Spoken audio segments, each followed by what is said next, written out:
ദൈവനാമം ഇന്ന് പകൽക്കാലം വാഴ്ത്തപ്പെടുമാറാകട്ടെ. ലിവിൻ വേ മിനിസ്ട്രിയുടെ ആഭിമുഖ്യത്തിൽ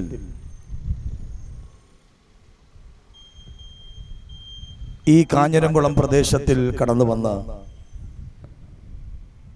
ഈ വിശുദ്ധ ഞായറാഴ്ച ഈ സന്ധ്യാസമയം കർത്താവായ യേശുക്രിസ്തുവിനെ കുറിക്കുന്ന ഒരു മഹത്വകരമായ സാക്ഷ്യവും ദൈവവചനവുമായി ഈ പ്രദേശത്തിൽ കടന്നു വരുവാൻ സ്വർഗത്തിലെ ദൈവം ഒരുക്കിയിരിക്കുന്ന വലിയ കൃപകൾക്കായി സ്തോത്രം ചെയ്യുന്നു. ഞങ്ങളുടെ ശബ്ദപരിധിക്കുള്ളിൽ ഇരുന്നു കൊണ്ട് ഈ ശബ്ദം ശ്രമിച്ചുകൊണ്ടിരിക്കുന്ന ഈ പ്രദേശത്തിലെ എല്ലാം നല്ലവരായ നാട്ടുകാർ, വാഹനങ്ങൾ കയറി യാത്രയ്ക്കായി ഒരുക്കപ്പെട്ടിരിക്കുന്ന സഹോദരങ്ങൾ, ഈ മേഖലകൾ വിവിധ തര ബിസിനസ്സുകൾ ചെയ്ത് ജീവിതം മുന്നോട്ട് നയിക്കുന്ന ബിസിനസ്സുകൾ ചെയ്യുന്ന ഞങ്ങളുടെ സഹോദരങ്ങൾ, എല്ലാ മാന്യവ്യക്തികൾക്കും ധന്യോച്ചപുരം ലിവിൻ വേ മിനിസ്ട്രിയുടെ പേരിലും കർത്താവായ യേശുക്രിസ്തുവിൻ്റെ പേരിലുമുള്ള സ്നേഹവന്ദനവും നന്ദിയും ഈ സമയം അറിയിക്കുകയാണ്. ഈ 4 മണിയോളം കഴിഞ്ഞ സമയം ചരിത്രത്തിൻ്റെ മണ്ണ് ഉറങ്ങിക്കിടക്കുന്ന ഈ മനോഹരമായ കാഞ്ഞിരംകുളം പ്രദേശത്തിൽ നിന്നുകൊണ്ട് ചരിത്രത്തെ രണ്ടായി കീറിമുറിച്ച ചരിത്ര പുരുഷനായി മാറിയ, ഇന്ന് ലോകം മുഴുവനും വാഴ്ത്തപ്പെടുന്ന, മരണത്തെ ജയിച്ച് 3-ാം നാൾ ഉയർത്തെണീറ്റ് സ്വർഗത്തിൽ പോയി ഇനിയും കടന്നു വരുമെന്ന് അരുൾ ചെയ്ത യേശുക്രിസ്തുവിൻ്റെ നാമത്തെ ഉയർത്തുവാൻ സ്വർഗത്തിലെ ദൈവം നമുക്ക് തന്നിരിക്കുന്ന വലിയ ഭാഗ്യത്തിനായി സ്തോത്രം ചെയ്യുന്നു. എന്തുകൊണ്ടാണ് യേശുക്രിസ്തുവിനെ ഇങ്ങനെ പല ഇടങ്ങളിലും ഇങ്ങനെ ഉയർത്തേണ്ട കാരണം? കർത്താവായ യേശുക്രിസ്തു പറഞ്ഞിരിക്കുന്ന ദൈവവചന സത്യങ്ങൾ ഇന്ന് ലോകത്തിൽ നിറവേറിക്കൊണ്ടിരിക്കുകയാണ്. 2025 എന്ന വർഷത്തിൽ കമ്പ്യൂട്ടർ യുഗത്തിൽ ലോകം വന്നു നിൽക്കുമ്പോൾ, ഒരു ഹൈടെക്കായി ഈ ലോകം മാറിക്കൊണ്ടിരിക്കുമ്പോൾ, ഇന്നേക്ക് 2025 വർഷങ്ങൾക്ക് മുമ്പ് കർത്താവായ യേശുക്രിസ്തുവിൻ്റെ പരസ്യ ശുശ്രൂഷ കാലഘട്ടത്തിൽ യേശുക്രിസ്തുവിൻ്റെ ആത്മാവ് പ്രാപിച്ച ശിഷ്യന്മാരും എഴുതി വച്ചതും ആയിരിക്കുന്ന ദൈവവചനത്തിൻ്റെ പ്രവചന സത്യങ്ങൾ ഇന്ന് ലോകത്തിൽ നിറവേറിക്കൊണ്ടിരിക്കുകയാണ്. അതിൽ പ്രധാനമായിരിക്കുന്ന ഒരു സത്യമാണ് യേശുക്രിസ്തുവിൻ്റെ വരവിനെ കുറിച്ച്. യേശുക്രിസ്തു ഈ ലോകത്തിൽ വീണ്ടും രണ്ടാമതും തൻ്റെ വിശുദ്ധ ജനത്തെ ചേർക്കുവാനായി കടന്നു വരുമെന്ന് വിശുദ്ധ ബൈബിൾ ആഴമായി നമ്മെ രേഖപ്പെടുത്തിയിരിക്കുന്നു. യേശുക്രിസ്തുവിൻ്റെ വരവിന് മുമ്പ് ഈ ലോകത്തിൽ നടക്കുന്ന അനവധി സംഭവങ്ങളെ കുറിച്ച് വിശുദ്ധ ബൈബിൾ രേഖപ്പെടുത്തിയിരിക്കുകയാണ്. നിങ്ങൾ യുദ്ധങ്ങളും യുദ്ധശ്രുതികളും ക്ഷാമങ്ങളും ഭൂകമ്പങ്ങളും പലവിധമായ വ്യാധികളും ദേശത്ത് വെളിപ്പെടും. അതൊക്കെയും ലോകത്ത് സംഭവിക്കുമ്പോൾ നിങ്ങൾ മനസ്സിലാക്കണം, എൻ്റെ വരവ് വാതുക്കൽ എത്തിയിരിക്കുന്നു എന്ന്. കർത്താവായ യേശുക്രിസ്തുവിൻ്റെ പരസ്യ ശുശ്രൂഷ കാലഘട്ടത്തിൽ യേശുക്രിസ്തു ഒലിവുമലയിൽ നിന്നുകൊണ്ട് പുരുഷാരത്തോടുകൂടെ ഉപദേശിക്കുകയാണ്. പുരുഷാരത്തോടുകൂടെ യേശു ഉപദേശിക്കുമ്പോൾ യേശുവിൻ്റെ 12 ശിഷ്യന്മാരും യേശുവിൻ്റെ അടുക്കൽ ഉണ്ടായിരുന്നതായി പുസ്തകം തെളിയിക്കുന്നു. യേശു പുരുഷാരത്തോട് ഉപദേശിക്കുന്നത് യേശു ഈ ലോകത്തിൽ ജനിച്ചതിൻ്റെയും യേശു ഈ ലോകത്തിൽ ജീവിച്ചതിൻ്റെയുമായ സ്തോത്രം ചെയ്യുന്നു സംഭവങ്ങളെക്കുറിച്ച് യേശു പുരുഷാരത്തോട് വെളിപ്പെടുത്തുകയാണ്. യേശു ചെയ്യുന്ന അത്ഭുതങ്ങളെക്കുറിച്ച് പറയുകയാണ്. യേശുവിൻ്റെ മരണത്തെക്കുറിച്ച് യേശു പ്രസ്താവിക്കുകയാണ്. യേശുവിൻ്റെ മരണം ലോകത്തിൽ ഒരു വ്യക്തിക്കും ലഭിക്കാത്തതായ ക്രൂരമായ മരണത്തെക്കുറിച്ച് യേശു പ്രവചിക്കുകയാണ്. യേശുവിൻ്റെ മരണത്തെക്കുറിച്ചും യേശുവിൻ്റെ ഉയർപ്പിനെ കുറിച്ചൊക്കെ കർത്താവായ യേശുക്രിസ്തു താൻ ജീവനോടെ ഭൂമിയിൽ ആയിരുന്നപ്പോൾ തൻ്റെ ശിഷ്യന്മാരോടും പുരുഷാരത്തോടും പ്രവചിച്ചതായി വിശുദ്ധ വേദപുസ്തകം മത്തായി സുവിശേഷം 24-ാം അധ്യായത്തിൽ നമുക്ക് കാണുവാൻ കഴിയുന്നുണ്ട്. എന്നാൽ യേശു പറഞ്ഞതായ സത്യങ്ങൾ ആർക്കും ഗ്രഹിക്കാനോ ചിന്തിക്കാനോ കഴിഞ്ഞില്ല.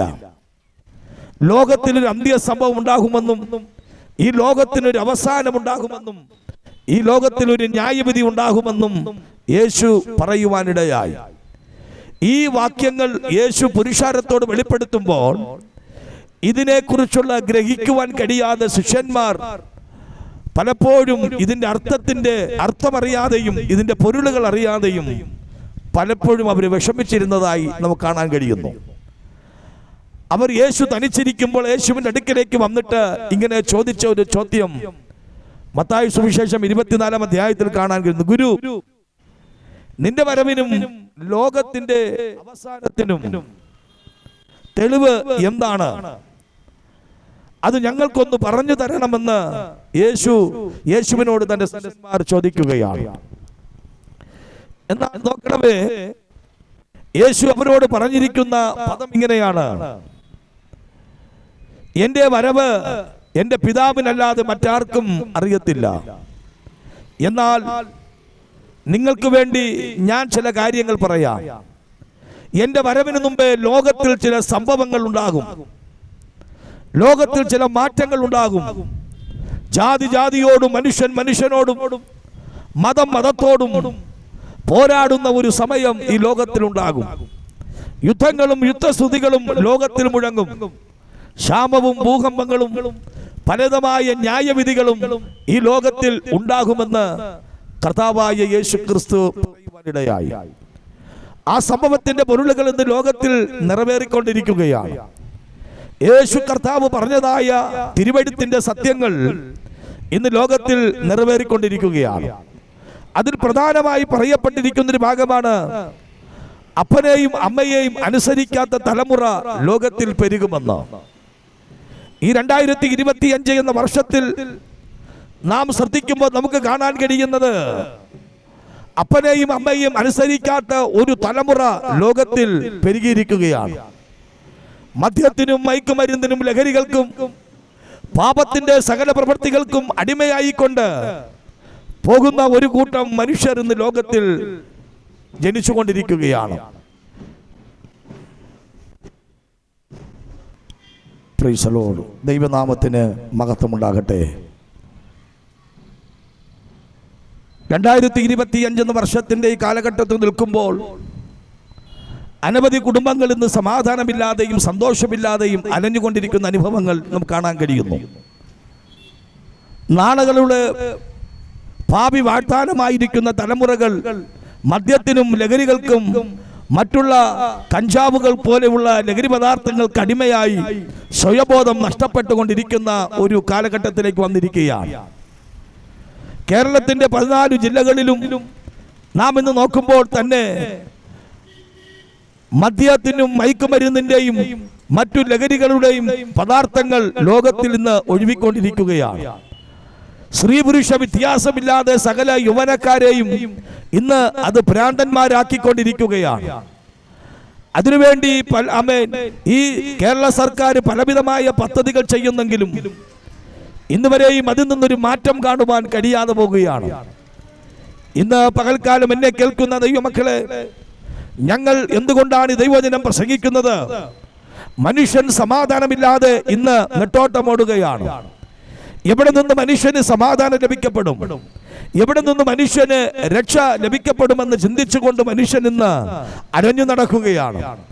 അനേക കുടുംബങ്ങൾ ഇന്ന് സമാധാനമില്ലാതെ സന്തോഷമില്ലാതെ, അനേക മാതാപിതാക്കൾ തലമുറകളെ ഓർത്തുകൊണ്ട് കരയുന്ന ഒരു കാലഘട്ടം വന്നിരിക്കുകയാണ്. ഇന്ന് ഓരോ പത്രവാർത്തകളും നമ്മൾ എടുത്തു നോക്കിയാൽ കാണാൻ കഴിയുന്നത് മയക്കുമരുന്ന് കേസിൽ, കഞ്ചാവ് കേസിൽ എത്രയോ വ്യക്തി ജീവിതങ്ങളെ പിടിച്ചതായി നമുക്ക് കാണുവാൻ കഴിയുന്നു. എന്നാൽ ഇതിൽ നിന്നൊക്കെയും എങ്ങനെ ഒരു മാറ്റം നടത്തുവാൻ കഴിയും?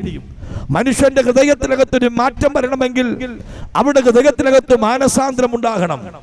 അവർ ചെയ്യുന്ന തെറ്റുകളെ കുറിച്ചൊരു പാപത്തെ കുറിച്ചൊരു ബോധ്യം വരണമെങ്കിൽ അവരുടെ ഉള്ളിൽ ഒരു മാനസാന്തരത്തിന്റെ അനുഭവം ഉണ്ടാകണം. മാനസാന്തരത്തിന്റെ അനുഭവം ആർക്ക് വരുത്തുവാൻ കഴിയും? അത് വിശുദ്ധ ബൈബിളിൽ ഞങ്ങൾ പറയുന്ന കർത്താവായ യേശുക്രിസ്തുവിന്റെ തിരുവെഴുത്തുകളിലൂടെ മാത്രമേ മനുഷ്യന് മാനസാന്തരം ഉണ്ടാകുവാൻ കഴിയത്തുള്ളൂ. ഇന്ന് പകൽക്കാലം ഞങ്ങളൊരു വാക്യം വായിച്ചുകൊണ്ട് പ്രാർത്ഥിക്കുവാൻ ആഗ്രഹിക്കുന്നു. അപ്പോസ്തല പ്രവൃത്തിയുടെ പുസ്തകം 4-ാം അധ്യായം അതിന്റെ 12-ാമത്തെ വാക്യത്തിൽ ഇങ്ങനെ ആ വാക്യം വിളിച്ചു പറയുന്നു: മറ്റൊരുത്തനിലും രക്ഷയില്ല. നാം രക്ഷിക്കപ്പെടുവാൻ ആകാശത്തിന്റെ കീഴിൽ ഭൂമിയുടെ മുകളിൽ നൽകപ്പെട്ടിരിക്കുന്ന ഒരേ നാമമുള്ളൂ, അത് യേശുക്രിസ്തുവിന്റെ നാമമാണ്. അപ്പോസ്തലനായിരിക്കുന്ന പത്രോസും യോഹന്നാനും ആ കാലഘട്ടത്തിൽ നിന്നുകൊണ്ട് വിളിച്ചു പറയുകയാണ്: മറ്റൊരുത്തനിലും രക്ഷയില്ല. ഈ ലോകത്തിലുള്ള ഒരു ശക്തികൾക്കും ഈ ലോകത്തിൽ പിറവിയെടുത്തിരിക്കുന്ന ഒരു വ്യക്തികളിൽ നിന്നും മനുഷ്യന് രക്ഷയുണ്ടാകത്തില്ല. മനുഷ്യന് രക്ഷ നൽകുവാൻ, മനുഷ്യനെ രക്ഷിക്കുവാൻ, മനുഷ്യനെ പാപത്തിൽ നിന്നും പാപപ്രവൃത്തിയിൽ നിന്നും രക്ഷിക്കുവാൻ ഈ ലോകത്തിൽ ജനിക്കപ്പെട്ട ഒരു വ്യക്തിയാണ് കർത്താവായ യേശുക്രിസ്തു.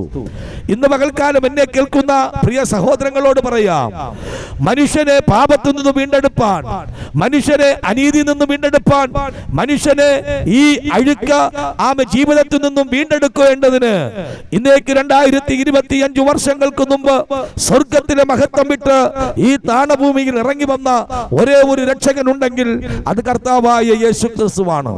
എന്തുകൊണ്ടാണ് യേശുക്രിസ്തു മാത്രമാണ് രക്ഷകനെന്ന് ഞങ്ങൾ വിളിച്ചു പറയുന്നത്?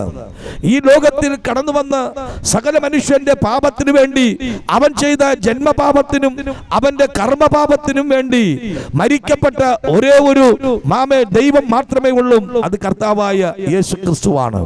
അതുകൊണ്ടാണ് ഞങ്ങൾ വിളിച്ചു പറയുന്നത്, മറ്റൊരുത്തരിലും നമുക്ക് രക്ഷയില്ല.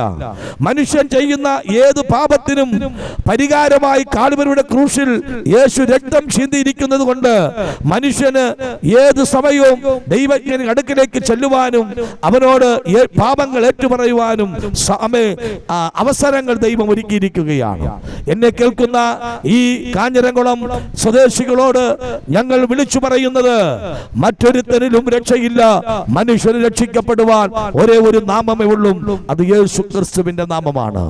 ലിവിൻ വേ മിനിസ്ട്രി ഇന്നേക്ക് ചില വർഷങ്ങൾക്ക് മുമ്പ് ഈ പ്രവർത്തനം ആരംഭിച്ച് തിരുവനന്തപുരം ജില്ലയുടെ വിവിധ കേന്ദ്ര പ്രദേശങ്ങളിലും ഈ സുവിശേഷ പ്രവർത്തനം അവർ നടത്തിക്കൊണ്ടിരിക്കുന്നതിന്റെ ഉദ്ദേശം എന്ന് പറയുന്നത് മനുഷ്യന് രക്ഷയുടെ മാർഗത്തെ ചൂണ്ടിക്കാണിച്ചു കൊടുക്കാൻ. മനുഷ്യന് രക്ഷ എന്ന് പറയുന്ന ആ രക്ഷ യേശുവിങ്കിൽ മാത്രമാണെന്ന് ഇന്ന് പകൽക്കാലം ഞങ്ങൾ വിളിച്ചു പറയുന്നു. അതുകൊണ്ട് ഇന്ന് പകൽക്കാലം എന്നെ കേൾക്കുന്ന പ്രിയ സഹോദരങ്ങളെ, നിങ്ങൾ പാപിയായ ഒരു മനുഷ്യരാണെങ്കിൽ, ഈ രക്ഷയെ കരസ്ഥമാക്കാത്തവരാണെങ്കിൽ, ഇന്ന് ഈ സമയം ഈ രക്ഷയെ കരസ്ഥമാക്കിക്കൊണ്ട് ഈ ദൈവത്തിൽ വിശ്വസിക്കുവാൻ തയ്യാറായാൽ നീയും നിന്റെ കുടുംബവും രക്ഷപ്പെടും, രക്ഷ പ്രാപിക്കും, അനുഗ്രഹിക്കപ്പെടുമെന്ന് പറഞ്ഞുകൊണ്ട് ഞാൻ എന്റെ വാക്കുകൾക്ക് വിരാമമിടുന്നു. കണ്ണുകളെ മൂടി നമുക്ക് പ്രാർത്ഥിക്കാം. നല്ല ദൈവമേ, സ്വർഗീയ പിതാവേ, ഈ ദേശത്തെ അനുഗ്രഹിക്കണമേ, ദേശവാസികൾ അനുഗ്രഹിക്കണമേ. ഞങ്ങളുടെ ശബ്ദം കേട്ട് ഈ പട്ടണത്തിലുള്ള എല്ലാ മാന്യ വ്യക്തികളെയും, ബിസിനസ്സുകാരെയും, വാഹനങ്ങൾ സഞ്ചരിക്കാനായി യാത്ര ചെയ്യാൻ വന്നു നിൽക്കുന്ന വ്യക്തികളെയും ദൈവമേ അനുഗ്രഹിക്കണമേ എന്ന് പ്രാർത്ഥിക്കുന്നു. എല്ലാം ദൈവകരങ്ങൾ ഏൽപ്പിക്കുന്നു. പിതാവിന്റെ പുത്രന്റെ പരിശുദ്ധാത്മാവിന്റെ നാമത്തിൽ ഏൽപ്പിച്ച് പ്രാർത്ഥിക്കുന്നു. കൃപ തോന്നി കേൾക്കണം പിതാവേ. ആമേൻ, ആമേൻ.